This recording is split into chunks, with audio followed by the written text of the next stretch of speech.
армысыздар, урматтуу жалпы амалдуу карашаттардын өкүлдөрү. Мен министрликке келгенден бери биринчи жолку пресс-конференцияга чыгып отурам. Мен эми өзүмдүн тармагым боюнча айрым бир маалыматтарга токтолуп өткөнгө уруксат этиңиздер. Кыргызстандагы музей системасынын өнүктүрүү боюнча иштер азыркы күндө активдүү жүрүп жатат. Өзүңүздөргө белгилүү болгондой эле өзгө мамлекеттик тарыхый маданий музей корогун түзүү жөнүндө Кыргыз Республикасынын министрлер кабинетинин токтому жана Ысык Көл облусунун Чолпон Ата шаарында жайгашкан Мухтар Абыязов атындагы китепкана музей имаратынын жанаша жайгашкан жер участоктору дагы мамлекеттин менчигине өткөрүү жөнүндө Кыргыз Республикасынын министрлер кабинетинин токтому кабыл алынды. Ошону менен бирге ушул музейлер тармагын жандандырууга бир топ иштер аракеттер жүрүп атат. Анын алкагында Корея Республикасынын Маданият, спорт жана туризм министрлигине караштуу Азия маданият борбору тарабынан 3 миллиард вонго деп Корея акчасында 2,5 миллион АКШ доллары боюнча акча каражаты Кыргызстандагы музейлерди өнүктүрүү боюнча акча каражаты бөлүндү. Бул жалпы 4 жылдын алкагында ишке ашырылып аткан иш аракеттерге. Анын ичинде долбоорлор ишке ашыруу боюнча Кыргыз Республикасынын улуттук тарыхый музейинде, Капраев атындагы улуттук көркөм сүрөт музейинде жана Курманжан атындагы көчмөндөр цивилизациясы борборунда иш-чаралар, иш-аракеттер жүргүзүлүп атат. Андан сырткары АКШнын элчилигине алган маданий мурастарды сактоо фондунун колдоосу менен дагы 11-чи кылымдын эстелиги жана 2014-жылдан бери ЮНЕСКОнун бүткүл дүйнөлүк мурастар тизмесине кирген Бурана мунарасын адамдын иш-аракетинен жана климаттык шарттардан улам бузулуудан сактап калуу долбоорун ишке ашыруу боюнча дагы иш-чаралар жүргүзүлүп атат. Андан сырткары жетөөбүздөгү тарыхтануу музейи жөнүндө да иштер аракеттер жүрүп атат. Мен маалымат иретинде айтып койгум келип атат. Кыргыз Республикасынын музей фондундагы музей буюмдары жана музей коллекцияларын консервациялоо жана реставрациялоо иштерин Кыргыз Республикасынын улуттук тарых музейинде, Капраев атындагы улуттук көркөм сүрөт музейинде жана Сулайман тоо комплекстеринде бул иш аракеттер ишке ашырылат. Ушул 1 жылдын аралыгында бул отчеттук мезгилде жалпы 370 экспонат реставрациядан өткөрүлдү. Экинчи тармагыбыз бул искусство чөйрөсүндөгү окуу жайларынын мугалимдери кесиптик билимдерин жогорулатуу боюнча өзүңүздөргө белгилүү болгондой маданият тармагында билим берүү бир топ жолго коюлган. Атап айтканда Муратал Күрөкеев атындагы музыкалык окуу жайдын базасында өлкө боюнча 100дөн ашуун фортепианодан сабак берген мугалимдерге квалификациясын жогорулатып кетти. Андан сырткары ошол иш аракетти улантуу жолунда министрликке караштуу балдардын музыкалык жана искусство мектептеринде 1 ай бою вокалдык, хореографиялык, музыка теориясы, живопись, аспаптык аткаруучулук адистери боюнча тажрыйба алмашуу максатында мастер-класстар өткөрүлгөн. Мен айрымдарга токтолуп коеюн. Жыйынтыкта айтканда Ысык Көл облусу боюнча 113, Талас облусу боюнча 43, Баткен, Жалал Абад жана Ош облустары боюнча 135, Чүй облусу боюнча 80, Нарын облусу боюнча 65 мугалим ушул мастер-класстарга катышкан жана квалификациясын жогорулатуу боюнча конференцияларга, симпозиумдарга катышкан. Андан сырткары министрликтин планына ылайык салттуу музыка фонду менен биргеликте фольклорлук жана озеки салттагы салттуу музыкаларды жайылтуу боюнча дагы чоң иш-чара өткөн. Салттуу музыка жумалыгынын жана 9-эл аралык музыка жана би конгрессин өткөрүү боюнча концепция иштелип чыккан. Бул аталган иш-чарага министрликтин бюджетинен 1 миллион 300 миң сом акча каражаты бөлүнүп берилип, бул салттуу музыканын иш-чарасы Кыргызстанда 18-чи жолу катары менен өткөрүлүп атат жана ал илимий конференциялар менен иш аракетин уланткан. Ага бир топ музыка таануучулар, тарыхый маданий ишкерлер, философтор катышкан.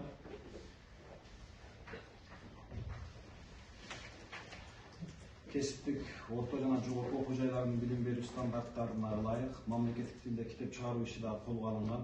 Азыркы күндө ушул 21-25 жылдарга мамлекеттик тилди өнүктүрүү жана мамлекеттик тил саясатын өркүндөтүү программасынын алкагында жалпы 16 басма табактагы окуу усулдук китептери басмадан чыккан. Мындай 16 басма табак китепке республиканын бюджетинен 961 миң сом акча каражаты бөлүнгөн. Жалпы 16 китептин тизмеси турат. Эми кошуп жастарга маалымат берилет деп ойлойм. кыргыз тилинде окуу китептери камсыздалды. Андан кийинкиси өзүңүздөргө белгилүү болгондой, быйылкы жыл аябай мааракелик майрамдарга аябай көп болуп атат. Ошолор менен айрымдарына токтолуп кетким келип атат. Кыргыз Республикасынын эл артисти, белгилүү кинорежиссер Геннадий Базаровдун 80 жылдыгы, ошондой эле Гапар Айтиевдин юбилейи өтүп атат. Советбек Жумадуловдун дагы 80-90 жылдык юбилейи июль айында Ысык-Көлдүн түп районунда өткөрүлдү. Казыбек Казалчынын 20-жылдыгында кыргыздын чыган акыны, токмо акын Казыбек Мамедевин уулунун дагы 120 жылдыгы Ак Баш районунда жогорку деңгээлде өткөрүлдү. Андан сырткары Кыргыз Республикасынын эгемендүүлүк күнүнүн 31 жылдыгына карата тарыхый инсан Байтек Канай уулунун 200 жылдыгы белгиленди. Андан кабарыңыздар бар. Ошондой эле Кыргыз Республикасынын эл артисти, белгилүү токмо акын Замирбек Үсөнбаевдин дагы 70 жылдыгына карата 30-31 август күндөрү ушул эгемендүүлүктүн майрамына карата ушул Залкар токмо акындын юбилейлик иш-чарасы кыргыз-казак эл аралык айтыш өткөрүлдү. Андан сырткары Советтер Союзунун баатыры Чолпонбек Төлөбердиевдин дагы 100 жылдык мааракеси Талас облусунун Кара Бура районунда өткөрүлдү. Белгилүү мамлекеттик жана коомдук ишмер Арстанбек Дүйшеевдин дагы 90 жылдыгы өткөрүлдү. Андан сырткары бир топ жазуучулардын, акындардын, коомдук жана мамлекеттик ишмерлердин мааракелик иш-чаралары тизмектелип турат. Эми баардыгы өткөрүлүп атат. Акырын менен планга ылайык республикалык деңгээлде, эл аралык деңгээлде маданий иш-чаралары, ошондой эле айрым маареке ээлеринин жасап кеткен иш-аракеттерине байланыштуу илимий практикалык конференциялар дагы өткөрүлүп келатат. Түгөлбай Сыдыкбековдун дагы 110 жылдыгына карата атайы пландалган иш-чара өткөрүлгөн. Андан сырткары Түгөлбай Сыдыкбековдун атын төбөлүккө калтыруу боюнча дагы мектептерге атын берүү, көчөлөргө атын берүү сыяктуу бир топ иш-аракеттер жүргүзүлүп атат. Өз мезгилинде айтып коюшубуз керек, Ысык-Көл облусунун Чолпон Ата шаарында да Жусуп Абдырахмановдун дагы 120 жылдыгы белгиленип, ага карата бир топ иш-чаралар пландалып өткөрүлдү. Маданият жана искусство жаатында укуктук ченемдик актылар дагы иштелип атат. Урматтуу Ысык маалымат каражаттарынын өкүлдөрү айтканда, министрлик адабият жана искусство тармагындагы Кыргыз Республикасынын токтогул атынан мамлекеттик сыйлыгынын жаңы редакциясын иштеп чыгууга катышып, азыр Кыргыз Республикасынын Жогорку Кеңешинин жарлыгы менен кабыл алынды. Ошондой эле Кыргыз Республикасынын көрүнүктүү ишмерлеринин элесин төбөлүккө калтыруу боюнча Кыргыз Республикасынын министрлер кабинетинин алдындагы комиссия жөнүндө токтомуна өзгөртүүлөрдү киргизүү боюнча иштер жүргүзүлүп атат. Ошол тарыхый жана көрүнүктүү инсандардын атын төбөлүккө калтыруу боюнча бир топ маселелер азыр күн тартибинде турат. Атап айтканда,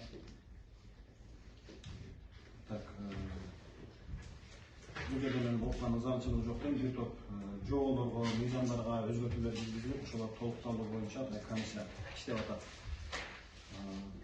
Профессионалдык искусство багытында Кыргыз Республикасынын Маданият, маалымат, спорт жана жаштар саясаты министрлигинин карамагында азыркы күндө жалпы 24 театр, оюн зоок мекемеси бар, 3 филармония, жалпы 19 театр, анын ичинде 1 опера жана балет театры, 8 музыкалык драмалык театр, 7 драмалык, 2 куурчак жана 1 эпикалык театрлар иштейт.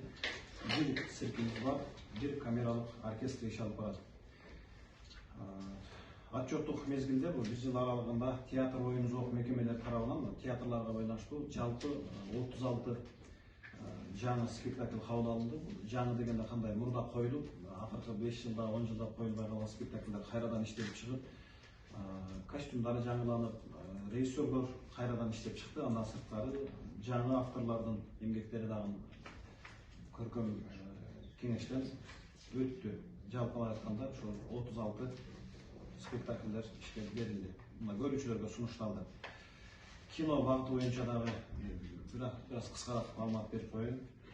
Кыргызфильм улуттук кино студиясынын тематикалык планына социалдык маанилүү тематикадагы 2 толук метраждуу жана 3 кыска метраждуу көркөм тасма, 2 толук метраждуу даректүү тасма жана 7 кыска метраждуу даректүү тасма, ошондой эле 2 анимациялык тасма, 2 толук метраждуу тасмалар киргизилип öndürüldü. Aların rejissörleri, kino makamcıları jönündө bizim press katçı sizlerge taraf berip oylayм.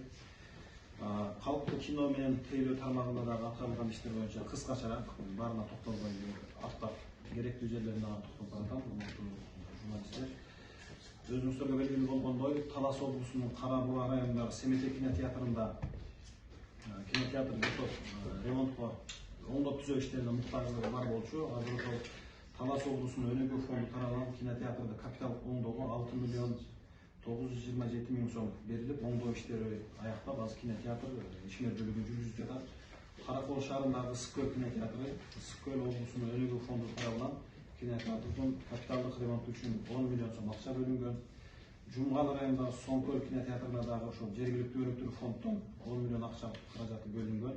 Азыркы күндө ошол капиталдык ремонту жүрүп атат, бүткөндөрү ишмердүүлүгүн улантып жатат.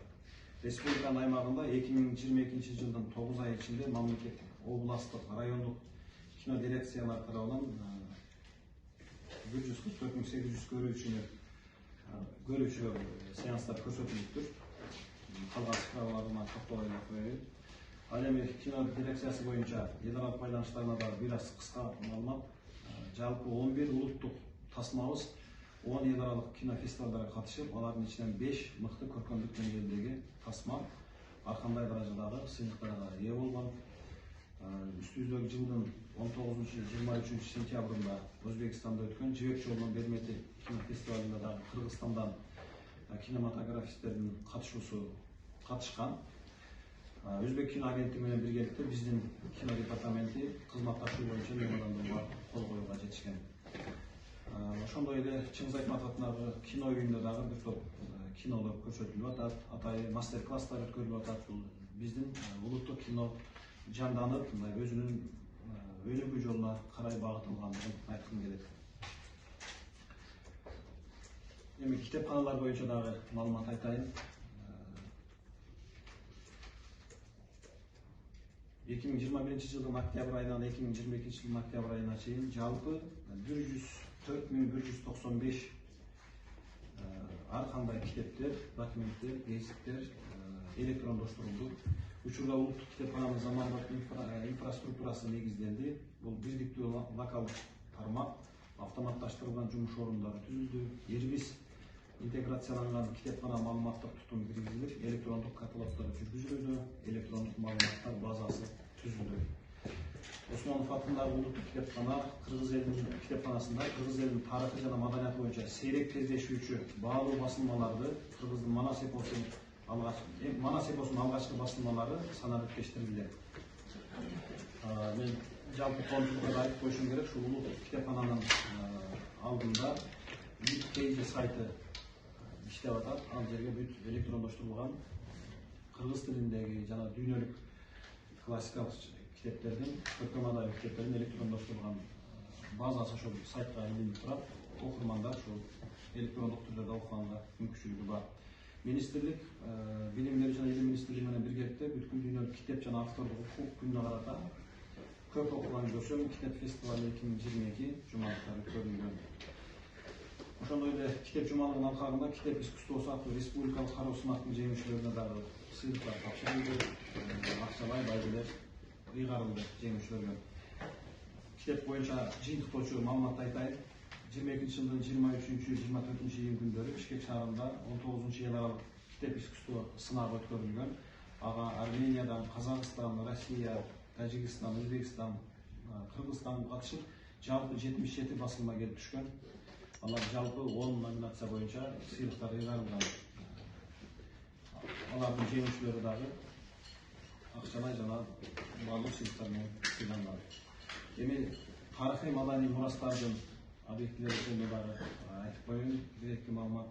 Министрлик тарабынан тарыхый маданий мурастардын кыймылсыз объектилерин коргоо зонасынын 6 долбоор иштелип чыкты жана алар бекитилди. Азыркы күндө 420 археологиялык изилдөөлөр жүргүзүлүп, алардын тиешелүү жыйынтыктары тиешелүү органдарга, жергиликтүү бийликтерге, мамлекеттик жана юридикалык жактарга тиешелүү корутундулар берилген.